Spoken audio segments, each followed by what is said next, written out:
إن الحمد لله نحمده ونستعينه ونستغفره ونؤمن به ونتوكل عليه ونعوذ بالله من شرور أنفسنا ومن سيئات أعمالنا من يهده الله فلا مضل له ومن يضلل فلا هادي له أشهد أن لا إله إلا الله وحده لا شريك له وأشهد أن محمدا عبده ورسوله أرسله بالهدى ودين الحق ليظهره على الدين كله ولو كره المشركون اللهم صل على محمد وعلى آل محمد كما صليت على إبراهيم وعلى آل إبراهيم اللهم بارك على محمد وعلى آل محمد كما باركت على إبراهيم وعلى آل إبراهيم إنك حميد مجيد أما بعد فإن خير الحديث كتاب الله وخير الهدي هدي محمد صلى الله عليه وسلم وشر الأمور محدثاتها وكل محدثة بدعة وكل بدعة ضلالة وكل ضلالة في النار يا أيها الناس أوصيكم أولا بتقوى الله أعوذ بالله من الشيطان الرجيم بسم الله الرحمن الرحيم يا أيها الذين آمنوا اتقوا الله حق تقاته ولا تموتن إلا وأنتم مسلمون ബഹുമാന്യരായ വിശ്വാസിനികളെ, ജീവിതത്തിൻ്റെ മുഴുവൻ മേഖലകളിലും അള്ളാഹുവിൻ്റെ കൽപ്പനാ നിർദ്ദേശങ്ങൾ മാനിച്ചും പാലിച്ചും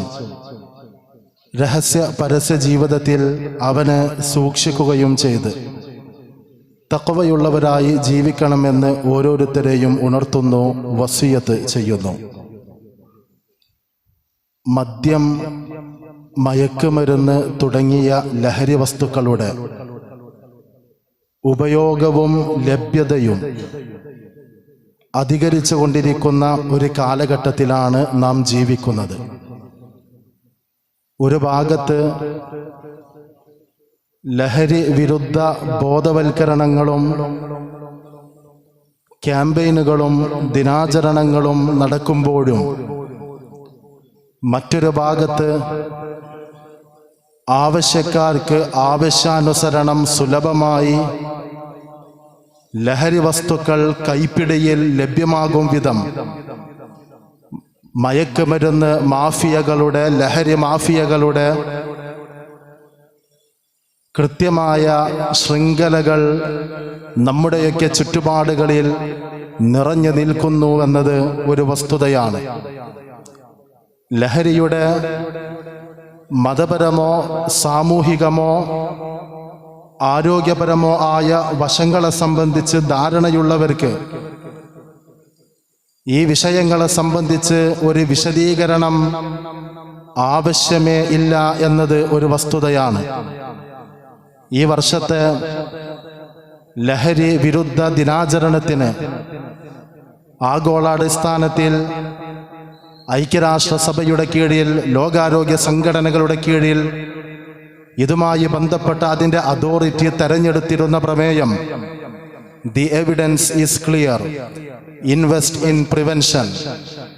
ലഹരിയുമായി ബന്ധപ്പെട്ട് ഇന്ന് നിലനിൽക്കുന്ന എല്ലാ കണ്ടെത്തലുകളും വ്യക്തമാണ്. അതിനെക്കുറിച്ച് എല്ലാവർക്കും ധാരണയുണ്ട്. ഇനി ആവശ്യമുള്ള കർമ്മപരിപാടി ജാഗ്രത സ്വഭാവത്തിലുള്ള പ്രതിരോധ പ്രവർത്തനങ്ങളാണ് എന്നാണ്. ഇന്നിൻ്റെ കാലഘട്ടങ്ങളിൽ സിന്തറ്റിക് ലഹരികളടക്കം നിലനിൽക്കുന്ന കാലത്ത് ഒന്ന് എന്താണെന്നറിയാൻ വേണ്ടി ഒരു പ്രാവശ്യം ഒന്ന് ഉപയോഗിച്ച് അവസാനിപ്പിക്കാം എന്ന് പറഞ്ഞുകൊണ്ട് പുതിയ കാലത്തെ ഏതെങ്കിലും ഒരു ലഹരി വസ്തു ഒരാൾ ഉപയോഗിച്ചാൽ പിന്നീട് അയാൾക്ക് അയാളുടെ സ്വാഭാവിക ജീവിതത്തിലേക്ക് തിരിച്ചു നടക്കാൻ സാധിക്കാത്ത അത്രയും ആഴത്തിൽ ആ ലഹരി വസ്തുക്കൾക്ക് അയാൾ അടിമപ്പെട്ടു പോകുന്ന അത്രയും തീവ്രമായ ലഹരി വസ്തുക്കളാണ് ഇന്ന് വിപണിയിൽ നമ്മുടെ ചുറ്റുപാടുകളിൽ പലരും ഉപയോഗിച്ചു കൊണ്ടിരിക്കുന്നത്. ആ നിലയ്ക്ക് ലഹരി വസ്തുക്കൾ മനുഷ്യരുടെ ചിന്തകളെ, അവൻ്റെ ബുദ്ധിയെ, അവൻ്റെ ആരോഗ്യത്തെ അവൻ്റെ ജീവിത സാഹചര്യങ്ങളെ സമൂലമായി സ്വാധീനിച്ചു കൊണ്ടിരിക്കുന്ന, അതിൻ്റെ വല വിരിച്ചു കൊണ്ടിരിക്കുന്ന ഒരു കാലഘട്ടമാണ്.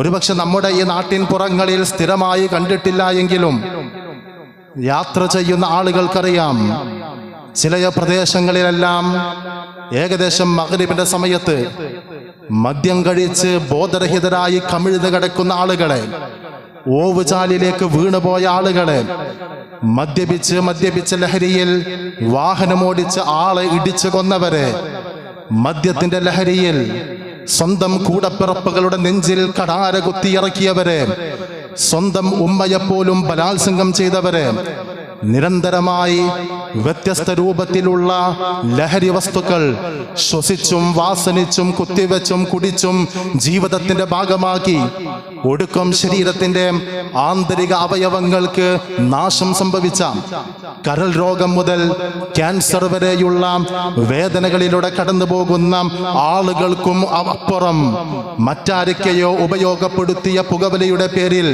പാസീവായി യാതൊരു തെറ്റും ചെയ്തിട്ടില്ലാത്ത ആളുകൾ പോലും ഇതിൻ്റെ വിഷവായു ശ്വസിച്ചുകൊണ്ട് അവരുടെ ശരീരത്തിൽ ഇതിൻ്റെ അംശങ്ങൾ പ്രവേശിച്ചുകൊണ്ട് അവരുടെ ശരീരത്തെ ക്യാൻസറിൻ്റെ രൂപത്തിൽ രോഗങ്ങൾ കാർന്നു തിന്നുന്ന നൊമ്പരങ്ങൾ നമ്മുടെ ചുറ്റുപാടുകളിൽ നമ്മൾ കണ്ടുകൊണ്ടിരിക്കുന്നു. ഞാനിത് വിശദീകരിച്ചത് ഈ ഒരു നാശത്തെ സംബന്ധിച്ച് അറിയാത്തവരോ കേൾക്കാത്തവരോ മനസ്സിലാക്കാത്തവരോ അല്ല നമ്മുടെ നാട്ടിലുള്ള ആരും തന്നെ.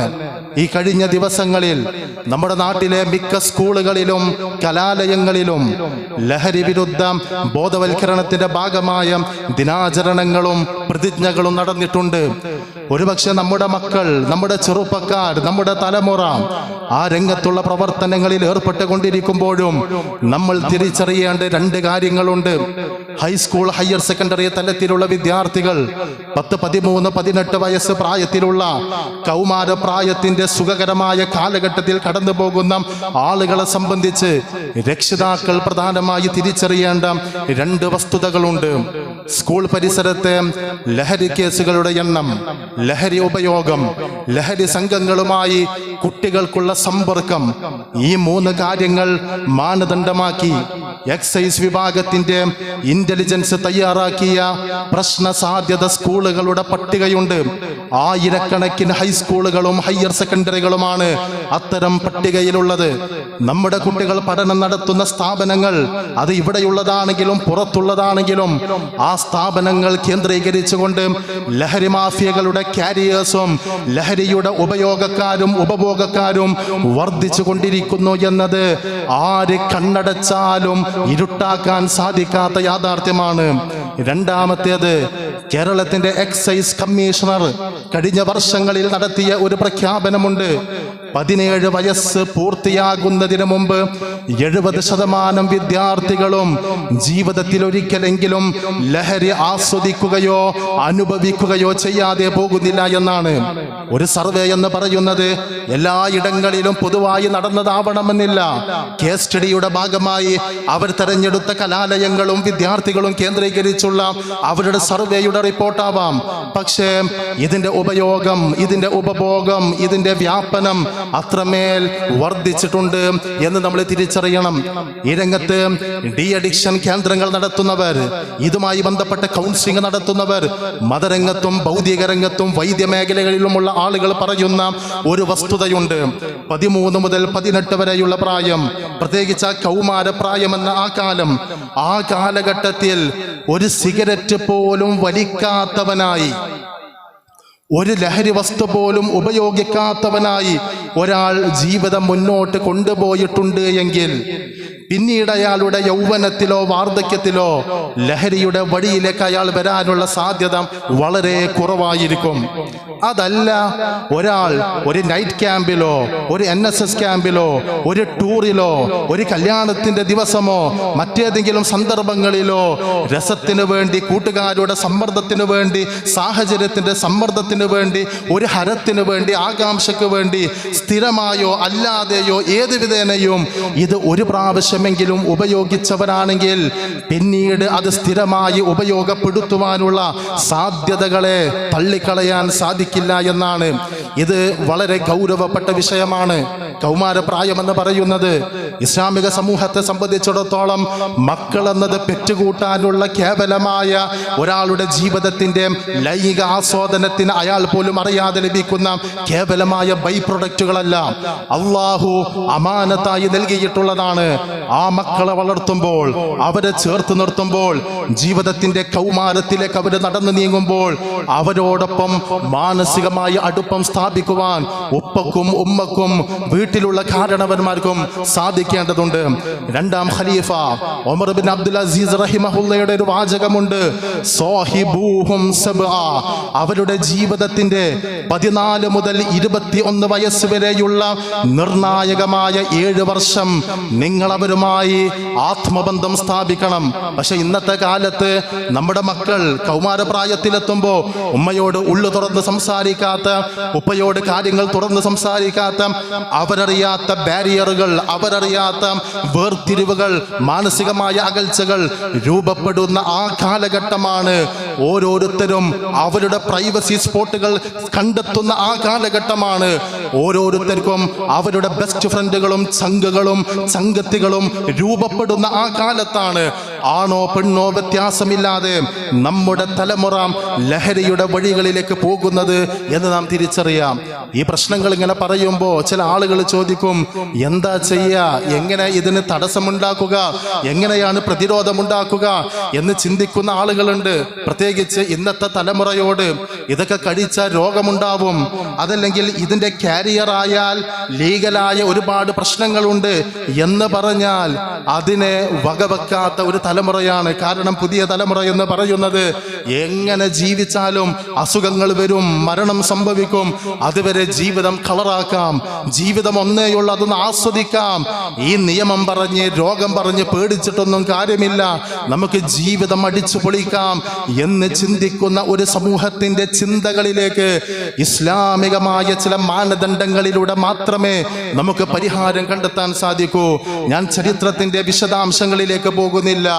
അറിയപ്പെട്ട ചരിത്രം, രേഖപ്പെടുത്തപ്പെട്ട ചരിത്രം, ലോകാടിസ്ഥാനത്തിലുള്ള സംസ്കൃതികളുടെ ചരിത്രങ്ങൾ പരിശോധിച്ചാൽ ഒരു ലഹരി രഹിത സമൂഹത്തെ വാർത്തെടുത്ത ഒരൊറ്റ ചരിത്രം അത് ഇസ്ലാമിനാണ് അവകാശപ്പെട്ടത്. അധികാരത്തിന്റെ സോപാനങ്ങളിലിരുന്ന് ഒരു തലമുറയെ അവരുടെ ജീവിതത്തിൽ നിന്ന് ഈ തിന്മകളെ വിഭാടനം ചെയ്യുവാൻ ഞങ്ങൾ പരിശ്രമിക്കുമെന്ന് പറഞ്ഞുകൊണ്ട് നിയമപരമായ ചില ധവളപത്രങ്ങൾ ഇറക്കുന്ന ആളുകൾ ചരിത്രത്തിൽ പലപ്പോഴും കടന്നുപോയിട്ടുണ്ട്.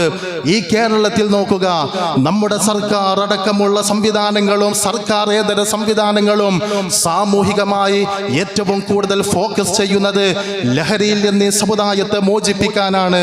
പക്ഷേ ഒരു ഭാഗത്ത് സെലിബ്രിറ്റികൾ ഈ ലഹരിയുമായി മുന്നോട്ട് പോകുമ്പോൾ സിനിമകളിലൂടെ, റീലുകളിലൂടെ, മീഡിയകളിലൂടെ ഇതിനെ ഒരു ഹീറോ പരിവേഷം നൽകപ്പെടുമ്പോൾ ഇത് ഒഴിവാക്കുന്നവരാണോ ബാക്കിയാകുന്നത്, അതല്ല പുതിയ പുതിയ ആളുകൾ ഈ വഴിയിലേക്ക് വരികയാണോ എന്നത് നമുക്ക് തന്നെ അറിയാവുന്ന കാര്യമാണ്. അവിടെയാണ് ഇസ്ലാം ഈ വിഷയത്തിൽ പറയുന്ന പ്രധാനപ്പെട്ട ചില നിർദ്ദേശങ്ങൾ നാം കേൾക്കേണ്ടത്.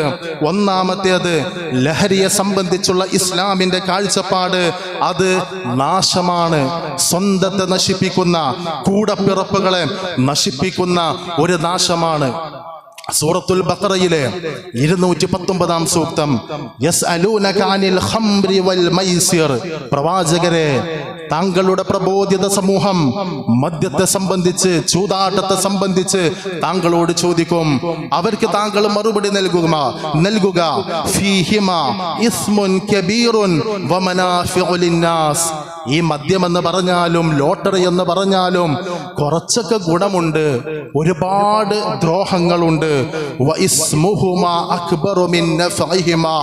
അതുകൊണ്ടുള്ള പ്രയോജനത്തെക്കാൾ മാരകമാണ് അതുകൊണ്ടുള്ള ഉപദ്രവങ്ങൾ എന്ന് വിശുദ്ധ ഖുർആൻ സൂചിപ്പിക്കുന്നുണ്ട്.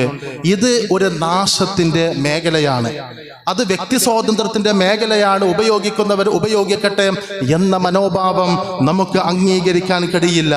ഇതൊരു സാമൂഹ്യ ഭീഷണിയുടെ ഗണത്തിലാണ് ഈ ഒരു തിന്മയെ ഇസ്ലാം കാണുന്നത്.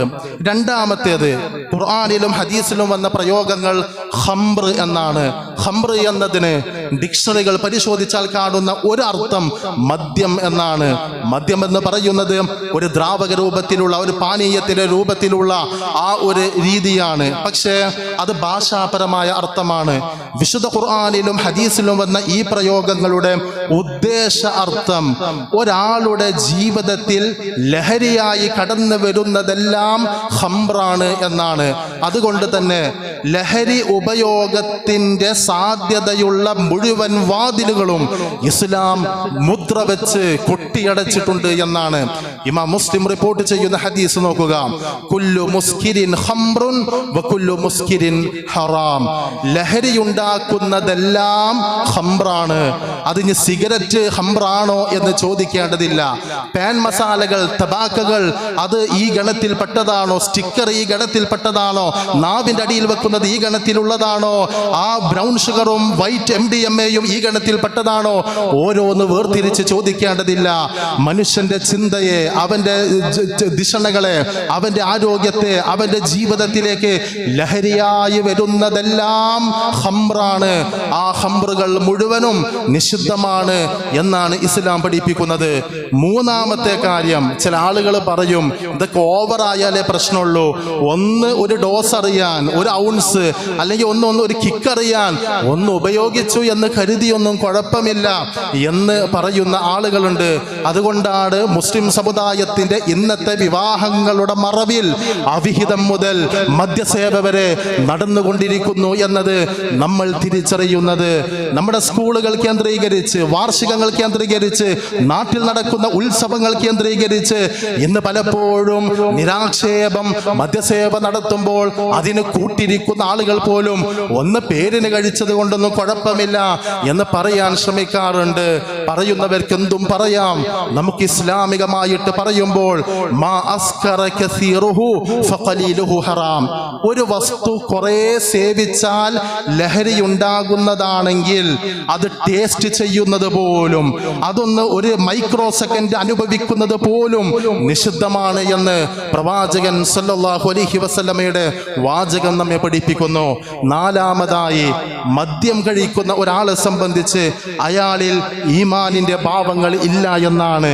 ഇപ്പൊ ചില ആളുകൾ ചില പ്രദേശങ്ങളിൽ എല്ലാത്തിനും നന്നു, ഇടയ്ക്കൊരു കുടിയുണ്ട്, വേറെ പ്രശ്നങ്ങളൊന്നുമില്ല എന്ന് പറയാറുണ്ട്. ഇപ്പൊ കല്യാണമൊക്കെ ഉണ്ടാകുമ്പോൾ അവനാന്റെ കുടുംബത്തിനും സാമ്പത്തിക ചുറ്റുപാടിനൊക്കെ അനുസരിച്ചൊരു ഒരു പ്രപ്പോസലൊക്കെ വരുമ്പോൾ ഓനെ കുറിച്ച് പഠിച്ച ക്യാമ്പസിൽ ജൂനിയേഴ്സ് സീനിയേഴ്സ് ഒക്കെ അങ്ങനെ പറഞ്ഞിട്ടെന്ന് പറയുമ്പോൾ ചില ആളുകൾ പറയും അതൊക്കെ ഇപ്പൊ ഇന്നത്തെ കാലത്ത് ചെക്കന്മാരൊക്കെ കുടിക്കും, അതൊക്കെ ഇപ്പൊ നോക്കിയിട്ട് കാര്യമുണ്ടോ എന്നാണ് പറയാറുള്ളത്. ഈ കുടിക്കുന്നവരെ കുറിച്ച് ഇസ്ലാമിന്റെ വാചകം വല യശ്റബുൽ ഖംറ ഹീന യശ്റബ് വഹുവ മുഅ്മിൻ. സത്യവിശ്വാസിയായി ഈമാനുള്ളവനായി ഒരാൾക്ക് മദ്യം കഴിക്കാൻ സാധിക്കുകയില്ല. മദ്യപിച്ച അവസ്ഥ ഈമാനില്ലാത്ത നിമിഷങ്ങളാണ് എന്ന് ഇസ്ലാം പഠിപ്പിക്കുന്നു. അഞ്ചാമത്തെ കാര്യം ഈ വിഷയത്തിൽ പ്രവാചകൻ സല്ലല്ലാഹു അലൈഹി വസല്ലം പറയുന്നു, ഒരാളെ ജീവിതത്തിൽ നേരം പോക്കിനോ അല്ലാതെയോ ലഹരി വസ്തുക്കൾ ഉപയോഗിക്കുമ്പോൾ എന്താണ് സംഭവിക്കുന്നത് എന്ന് ഇമാം ഇബ്നു മാജ റിപ്പോർട്ട് ചെയ്യുന്ന ഹദീസിൽ കാണാം. മൻ ശരിബൽ ഖംർ വസകിറ ലം തുഖ്ബൽ ലഹു സ്വലാത്തുൻ 40 സബാഹ. ഒരാള് മദ്യം കഴിക്കുന്നു, മദ്യത്തിന് ആസക്തനായി ആ ലഹരി കടിമപ്പെട്ട് ജീവിക്കുന്ന ഒരു മുഴുകുടിയനോ അല്ലാത്തവനോ ആണെങ്കിൽ 40 ദിവസത്തെ പ്രഭാത നമസ്കാരം സ്വീകരിക്കപ്പെടുകയില്ല. പിന്നീട് റസൂലുള്ള പറഞ്ഞ വാചകങ്ങളിൽ അയാൾ ഇനി തൗബ ചെയ്തോ അല്ലാതെയോ അതേ നിലപാട് വീണ്ടും സ്വീകരിച്ചാൽ കാന ഹഖ്ഖൻ അലല്ലാഹി അൻ യസ്ഖിയഹു മിൻ റദ്അത്തിൽ ഖബാൽ യൗമൽ ഖിയാമ. ഈ കുടിയന്മാരായി ജീവിച്ച് കുടിയന്മാരായി മരണപ്പെടുന്ന ആളുകൾ, ഇപ്പൊ കഴിഞ്ഞ ദിവസം ഒരാളുടെ സംസാരത്തിൽ കേട്ടത്, ഒരാൾ ഒരു ജനാസ നമസ്കാരത്തിൽ പങ്കെടുത്തു. അപ്പോൾ ആ പങ്കെടുക്കുമ്പോൾ മകനോട് ഇമാമ് നിൽക്കാൻ പറയുമ്പോൾ മകനൊരു വിഷമം, ഇമാമ് നിൽക്കാൻ കഴിയണില്ല. അപ്പോൾ ഇയാൾ കരുതി, ചില ആളുകൾക്കുണ്ടല്ലോ ഒരു ട്രോമ വരുന്നത്, ബാപ്പാന്റെ പെട്ടെന്നുള്ള മരണത്തിൽ ഒന്ന് സ്റ്റേബിൾ ആവാൻ കഴിയാത്ത വിഷമത്തിലാണ് മകൻ എന്ന് കരുതി കുടുംബത്തിലുള്ള വേറൊരാൾ ഇമാമ് നിന്നു. നിസ്കാരം കഴിഞ്ഞു, ജനാസ കർമ്മങ്ങൾ കഴിഞ്ഞു.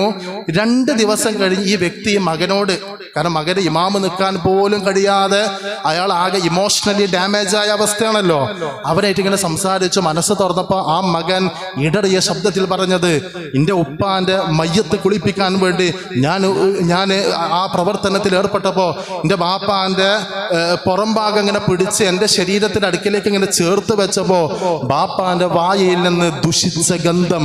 എൻ്റെ കൂടെയുള്ള ആള് പറഞ്ഞത് ഇയാള് കള്ളു കുടിച്ചിട്ടുണ്ടല്ലോ എന്നാണ്. മദ്യത്തിന്റെ മണവുമായി കൊണ്ടാണ് ജീവിതത്തിന്റെ അവസാന നിമിഷങ്ങളിലൂടെ ഒരാൾ കടന്നു പോകുന്നത്. ആ ബാപ്പാക്ക് വേണ്ടി ഞാൻ എന്ത് നിസ്കരിച്ചിട്ട് എന്ന് തോന്നിപ്പോയത് കൊണ്ട്, ആ സമയത്ത് എന്ത് തീരുമാനിക്കുമെന്ന് അറിയാതെ പതറിപ്പോയത് കൊണ്ടാണ് ഞാൻ നമസ്കാരത്തിന് നേതൃത്വം നൽകാൻ കഴിയാതെ പോയത് എന്ന് ഒരു മകൻ പറയുന്ന ഒരു ഗതികേട്. ഇത് മുസ്ലിം സമുദായത്തിന്റെ വർത്തമാനമാണ്. നാട്ടിൽ ഓണത്തിനോ ക്രിസ്മസിനോ കള്ളു കുടിച്ച് പേക്കൂത്ത് നടത്തുന്ന ആളുകളെ കുറിച്ചല്ല, ഈ ഉമ്മത്തിനെ കുറിച്ച്, ഈ സമുദായത്തെ കുറിച്ച്. മദ്രസകളുള്ള, പള്ളികളുള്ള, ആരാധനകളുള്ള ഈ സമുദായത്തിലാണ് ഇത്തരം തോന്നിവാസങ്ങളുടെ സാഹചര്യങ്ങൾ നമ്മൾ കാണുന്നത്. ഇവിടെ അള്ളാഹുവിന്റെ വാചകം, നബി സല്ലല്ലാഹു അലൈഹി വസല്ലമയുടെ വാചകം കൃത്യമായി നമ്മൾ ഓർക്കുക. അള്ളാഹു അയാൾക്ക് നരകത്തിൽ ഒരു ശിക്ഷ നൽകും. എന്താണ് ശിക്ഷ? കാന ഹഖ്ഖൻ അലല്ലാഹി അൻ യസ്ഖിയഹു മിൻ റദഅത്തിൽ ഖബാൽ. നരകത്തിലുള്ള റദഅത്തുൽ ഖബാൽ അയാളെ അള്ളാഹു നിർബന്ധമായും കുടിപ്പിക്കും. അപ്പൊ കുടിപ്പിക്കുന്നത് ഒരു പാനീയാണ്. എന്താണ് ഈ പാനീയമെന്ന് സ്വഹാബത്ത് ചോദിക്കുമ്പോൾ റസൂലുള്ളാഹി പറഞ്ഞത് ഉസാറത്തു അഹ്ലിന്നാർ. വിവിധ ഹദീസുകളിൽ വിവിധ പദങ്ങൾ വന്നാണ്. നരകത്തിൽ ആ ശിക്ഷ അനുഭവിക്കുന്നവരുടെ ശരീരത്തിൽ നിന്ന് ഊറി വരുന്ന ചലവും അവരുടെ ശരീരത്തിൽ നിന്ന് വരുന്ന വിയർപ്പവും ആ ദ്രാവകങ്ങളുമാണ് ആ പാനീയം. അതായിരിക്കും ഇവർക്കുള്ള ശിക്ഷയായി പ്രത്യേകം കുടിപ്പിക്കുക എന്ന് നബി സല്ലല്ലാഹു അലൈഹി വസല്ലമ പറഞ്ഞ വാചകങ്ങൾ ഹദീസിന്റെ താളുകളിൽ നമുക്ക് കാണുവാൻ സാധിക്കും. ഈ വിഷയങ്ങൾ ഞാൻ സൂചിപ്പിച്ചതിന്റെ കാരണം ഇവിടെ ഒരു സാമൂഹികമായി ഒരു ബാധ്യത നമ്മിൽ നിക്ഷിപ്തമാണ്. ഈ വിഷയങ്ങളിൽ കൃത്യമായി നമ്മുടെ കുടുംബങ്ങളിലും സമൂഹങ്ങളിലും സിഗരറ്റ് മുതൽക്ക് മേലോട്ടുള്ള സിന്തറ്റിക് ലഹരി അടക്കമുള്ള ഏതും, അത് കാരിയർ ആയാലും ഉപയോഗിക്കുന്നവരാണെങ്കിലും അതിലൂടെ പണം നേടുന്നതാണെങ്കിലും, ഈ രംഗവുമായി ബന്ധപ്പെട്ട് ഏർപ്പെടുക എന്നത് മുസ്ലിം സമുദായത്തിന് ചിന്തിക്കുവാൻ പോലും പാടില്ലാത്ത ഒരു മേഖലയാണ് എന്ന് നമ്മൾ തിരിച്ചറിയണം. അല്ലാഹു സുബ്ഹാനഹു വ തആല ഈ രംഗത്ത് കൃത്യതയുള്ള നിലപാടുകളുമായി മുന്നോട്ട് പോകുവാൻ, സമൂഹത്തിന് ദിശ കാണിക്കുന്ന നേരിന്റെ നന്മയുടെ പ്രതിരൂപങ്ങളായി മുന്നോട്ട് പോകുവാൻ നമുക്ക് ഓരോരുത്തർക്കും തൗഫീഖ് നൽകി അനുഗ്രഹിക്കുമാറാകട്ടെ. അൽഹംദുലില്ലാഹ് വസ്സലാത്തു വസ്സലാമു അലാ റസൂലില്ലാഹ് വഅലാ ആലിഹി വഅസ്ഹാബിഹി അജ്മഈൻ അമ്മാ ബഅദ്. യാ അയ്യുഹന്നാസ് ഊസികും സാനിയൻ ബിത്തഖ്വല്ലാഹ്. അള്ളാഹുവിനെ സൂക്ഷിച്ച് തഖ്വയുള്ളവരായി ജീവിക്കണമെന്ന് ഒരിക്കൽ കൂടി ഉണർത്തുന്നു, വസിയത്ത് ചെയ്യുന്നു. നമ്മൾ സാധാരണ ജമാഅത്ത് നമസ്കരിക്കുന്നവരാണ്. ഇപ്പോൾ ഇൻഷാ അല്ലാഹ് ഇന്നത്തെ ഖുത്ബ കഴിയുന്നതോടുകൂടി ഈ ജുമാ നമസ്കാരം നമ്മൾ ജമാഅത്തായിട്ട് നമസ്കരിക്കും. അതല്ലാതെയും പള്ളികളിലൊക്കെയുള്ള ജമാഅത്ത് നമസ്കാരങ്ങൾ, ചിലപ്പോൾ വീടുകളിൽ വെച്ചൊക്കെ നമ്മൾ ജമാഅത്ത് നമസ്കാരങ്ങളിൽ പങ്കെടുക്കാറുണ്ട്. ഒരു ജമാഅത്ത് നമസ്കാരത്തിൽ പങ്കെടുക്കുമ്പോൾ ഇമാമ് ശബ്ദത്തിൽ ഖുർആൻ പാരായണം ചെയ്യുന്ന നമസ്കാരങ്ങൾ, സുബ്ഹി, മഗ്രിബ്, ഇശാ, അതേപോലെ ഈ പെരുന്നാൾ നമസ്കാരം, ഈദ് നമസ്കാരം പോലെയുള്ള ആ നമസ്കാരങ്ങളിൽ സൂറത്തുൽ ഫാത്തിഹ പാരായണം ചെയ്തു കഴിഞ്ഞാൽ ആമീൻ ചൊല്ലുക എന്നത് എല്ലാവർക്കും അറിയാവുന്ന കാര്യമാണ്. പക്ഷേ ഈ ആമീൻ ചൊല്ലുന്നതുമായി ബന്ധപ്പെട്ട് ഇമാം ബുഖാരിയും മുസ്ലിമും റിപ്പോർട്ട് ചെയ്ത ഒരു ഹദീസിൽ കാണാം, ഇദാ അമ്മനൽ ഇമാം ഫഅമ്മിനു. സൂറത്തുൽ ഫാത്തിഹ പാരായണം ചെയ്ത ശേഷം ഇമാം ആമീൻ ചൊല്ലുമ്പോൾ ഫഅമ്മിനു, നിങ്ങളും കൂടെ ആമീൻ ചൊല്ലുക. ഫഇന്നഹു മൻ വാഫഖ തഅമീനുഹു തഅമീനൽ മലായിക. അതേ സമയത്ത് വാനലോകത്തെ മലക്കുകൾ, ഈ നമസ്കാരത്തിന് സാക്ഷികളാകുന്നവർ, അവരും ആമീൻ ചൊല്ലുന്നുണ്ട്. ആ ആമീൻ ചൊല്ലുന്നതിനോട് നിങ്ങളുടെ ആമീൻ ഒരേ സമയത്തായി തീർന്നാൽ ഗുഫിറ ലഹു മാ തഖദ്ദമ മിൻ ദംബിഹി, അവരുടെ ജീവിതത്തിലെ മുൻകഴിഞ്ഞ ചെറുദോഷങ്ങൾ അള്ളാഹു പുറത്തു കൊടുക്കുമെന്ന് മുഹമ്മദ് നബി സല്ലല്ലാഹു അലൈഹി വസല്ലമ വിശദീകരിക്കുകയാണ്. അപ്പൊ ഈ ആമീൻ ചൊല്ലുക എന്നത് നമ്മൾ ചൊല്ലാനുള്ള, ഞാൻ പറഞ്ഞ ശബ്ദത്തിൽ പാരായണം ചെയ്യുന്ന സന്ദർഭങ്ങളിൽ നമ്മൾ ചൊല്ലേണ്ട ഒന്നാണ്. ഇപ്പൊ ചില ആളുകൾ അത് ചൊല്ലാറുണ്ട്, ചില ആളുകൾക്ക് ശബ്ദം ഉയർത്താൻ മടിയാണ്. അതൊക്കെ കുട്ടികൾ ആമീൻ ചൊല്ലിക്കോളും, അല്ലെങ്കിൽ പ്രായമുള്ളവർ ചൊല്ലിക്കോളും. ചില ആളുകൾക്ക് ആ സമയത്ത് വേറെ എന്തെങ്കിലും ഫിക്കറിലായിരിക്കാം. പക്ഷെ ഇത് വളരെ പ്രധാനപ്പെട്ട ഒരു കാര്യമാണ്. സ്വഹാബത്തിന്റെ ജീവിതം കണ്ട താബിഈങ്ങൾ അവരുടെ കാലത്ത് പറഞ്ഞ ഒരു കാര്യമുണ്ട്. അത്താ റളിയല്ലാഹു അൻഹുവിനോട് ഇബ്നു ജുറൈജ് റളിയല്ലാഹു അൻഹു ചോദിക്കുന്നു, അകാന ഇബ്നു സുബൈർ യുഅമ്മിനു അലാ അസ്രി ഉമ്മിൽ ഖുർആൻ, ഉമ്മുൽ ഖുർആൻ സൂറത്തുൽ ഫാത്തിഹ പാരായണം ചെയ്തതിനു ശേഷം നമസ്കാരത്തിന് നേതൃത്വം കൊടുത്ത ഇമാമായ സുബൈർ റളിയല്ലാഹു അൻഹു ശബ്ദത്തിൽ ആമീൻ ചൊല്ലിയിരുന്നോ? അദ്ദേഹം പറഞ്ഞു, നഅം, അദ്ദേഹവും ആമീൻ ചൊല്ലിയിരുന്നു. വയുഅമ്മിനു മൻ വറാഅഹു, ആ ജമാഅത്ത് നമസ്കാരത്തിൽ പങ്കെടുത്ത് പിന്നിലെ സൊഫിലുള്ള മുഴുവൻ ആളുകളും ആ ആമീൻ അവരും ചൊല്ലിയിരുന്നു.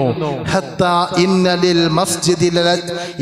ലിൽ മസ്ജിദി ലലജ്ജതൻ, ആ പള്ളിയിൽ ആ നമസ്കാരത്തിന്റെ ആമീനിന്റെ ശബ്ദം കൊണ്ട് പള്ളിയുടെ അകം പ്രകമ്പനം കൊണ്ടു, ശബ്ദത്തിന്റെ ആരവം മുഴങ്ങിയെന്ന് ഇമാം ബുഖാരി മുഅല്ലഖായി റിപ്പോർട്ട് ചെയ്ത ഒരു ഹദീസിൽ നമുക്ക് കാണുവാൻ സാധിക്കും.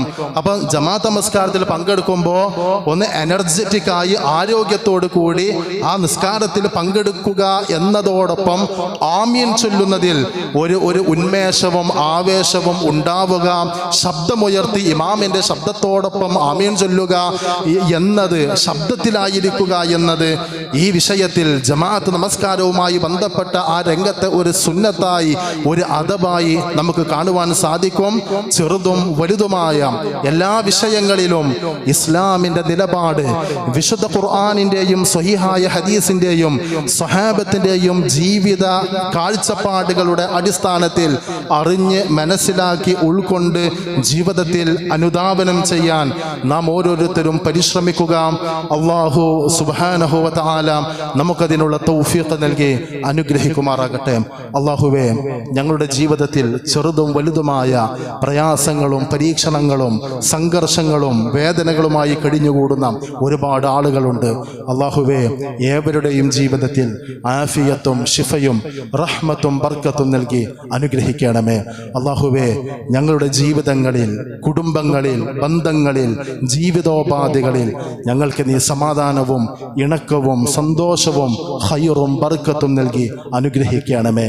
ഭൗതിക ജീവിതത്തിലെ ഞങ്ങളുടെ ഹലാലായ മോഹങ്ങളും ആഗ്രഹങ്ങളും പൂവണിയുന്ന ദുനിയാവിൻ്റെ ഹസനത്തുകൾ ആസ്വദിക്കുന്ന മഹാ സൗഭാഗ്യങ്ങളിലൂടെ കടന്നു പോകുവാൻ അല്ലാഹുവേ നീ ഞങ്ങളെ ഓരോരുത്തരെയും അനുഗ്രഹിക്കണമേ. ഞങ്ങളിൽ നിന്ന് മരണപ്പെട്ടു പോയ ഞങ്ങളുടെ മാതാപിതാക്കൾക്കും ബന്ധുമിത്രാദികൾക്കും മഗ്ഫിറത്തും മർഹമത്തും നൽകി അവർക്കും ഞങ്ങൾക്കും ഉന്നതമായ ജന്നാത്തുൽ ഫിർദൗസിൽ ഇടം നൽകി അനുഗ്രഹിക്കണമേ. അല്ലാഹുവേ, രാജ്യത്തിനകത്തും പുറത്തും മുസ്ലിങ്ങളായതിൻ്റെ പേരിൽ പീഡിതരായി കഴിയുന്ന പതിനായിരക്കണക്കിന് ആളുകളുണ്ട്. ഫലസ്തീൻ അടക്കമുള്ള പ്രവിശ്യകളിൽ ഇസ്ലാമിക സമൂഹത്തിലെ സഹോദരി സഹോദരന്മാർ വേദനകളിലും നൊമ്പരങ്ങളിലുമാണ്. അല്ലാഹുവേ, ഏവരുടെയും ജീവിതത്തിൽ ശാശ്വതമായ സമാധാനവും സന്തോഷവും പുനഃസ്ഥാപിച്ച് ഞങ്ങൾക്കും അവർക്കും ഇസ്സത്തോടു കൂടി ജീവിക്കുവാൻ അവസരം നൽകി തൗഫീഖ് നൽകി അനുഗ്രഹിക്കണമേ.